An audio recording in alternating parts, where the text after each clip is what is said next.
The idea to do this, amazing idea. So, when we start working on a new campaign called Happiness Factor 3, which is the third installment of a very successful global campaign, we wanted to use music as a key feature of this program to reach millions and pass our message of uplift and optimism.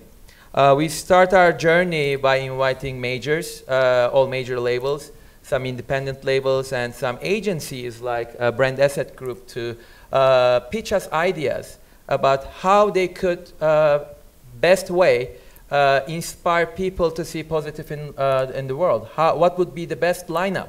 And they forward us to Brand Asset Group, and their proposal on the lineup really fitted to us. We set a meeting with Jonathan in New York, and it was really refreshing to meet with a band manager who actually talks about marketing, who actually talks about how to get to the fans, how to make them, following the band. As a brand, we have a business model that works in markets that current music industry's business model is failing. And as a brand, we are a marketing machine. We reach 1.5 billion people each day and every day.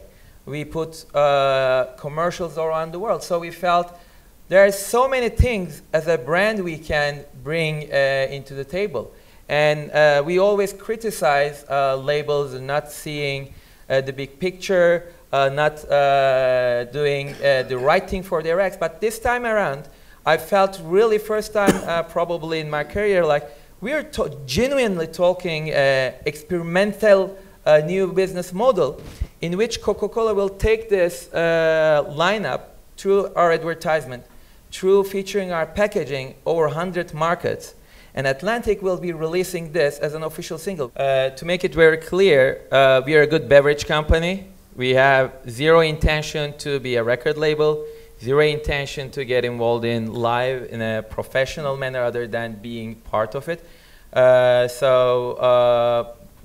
obviously a couple elements in the equation that there is a compensation we put ahead, and we finance this magical super single to happen with 2 super producers, with this 5 fantastic artists.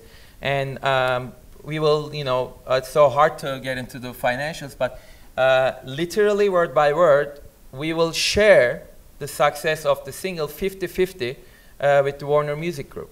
Just to give you an idea, just in 2 countries, UK and France, which business model works quite well for music industry, this will be featured on 200 million packs and a very high-profile TV campaign.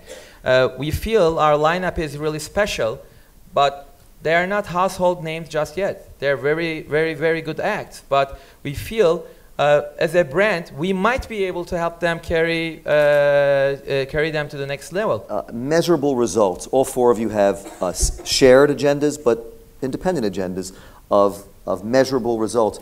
How are you going to measure the next few months? Like, well, what's your benchmarks? I think at the foundation, and the reason this works for this project and really for all brand relationships is because at the core of it, Umut and his team have a tremendous creative vision within Coca-Cola. And they really know how to pull out the rich musical history of Coca-Cola as a brand. And that really gives them license to do something creative and out of the box, because it's not counter to what the brand DNA is. It's really a part of Coke. Music is a part of Coke. And to Jonathan's point, we're creating a piece of, a piece of music, and it's a pop culture event. It's a piece of, creative product, and Coke provided the platform. So I think at the core, it's already a success because we were able to be at this point in the project where we haven't even released it yet, but Coke feels like they have something creative that reflects their brand, and the artists have something that they're really, really proud of. So I think, regardless of single sales or however it does on the marketing mix, which it will be a success. The platform is too big. Coca-Cola is too big. These artists are too big. They're going to get attention, whatever.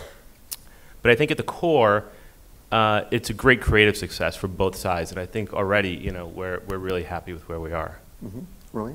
Yeah, I really agree with Joe. We have that single, and it's a very good one. Artistically, there's like no doubt. So this is the first success the idea really transformed, and it's there, and no matter what their sales will be, will gain visibility for each of the artists involved, and that's an achievement. Mm-hmm. And from our perspective, sometimes it's really tough to work for a brand like Coca-Cola. When you look at our rich heritage, we work with names like Ray Charles, James Brown, and not necessarily always you think about how many cases you're selling tomorrow, but how you're leaving a heritage behind, how you will be remembered. And when I look into our lineup, I'm like, really proud of every one of them, because they're not all of them like Grammy-winning acts, but when you look at them, they're genuinely very talented people. And personally, when I walk away from Coke someday, one day, when I look to my back, I would be really proud of this project, really proud of this lineup, and the way artists get the creative mic from Coke. And we had a pretty much one-line brief to them. How would you inspire millions to see positive side of life? How you could help them to see glass half full, not half empty. And I think Butch, CeeLo, and Travis have done a great job collaborating. And it's not one person wrote the lyrics.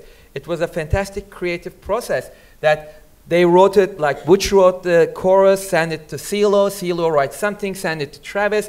And seeing that creative process, it's coming together. And I didn't tell them to use this word.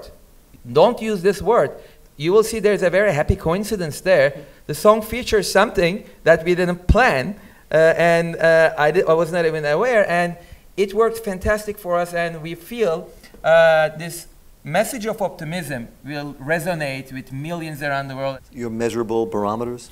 I always measure success by hearing music that I'm involved with outside of traditional places. Like, when I read about it in the New York Post, or if I see it playing in a football game that I'm watching, it's always very exciting for me. And the other way that I like to measure it is just when the artists involved respond in that same way.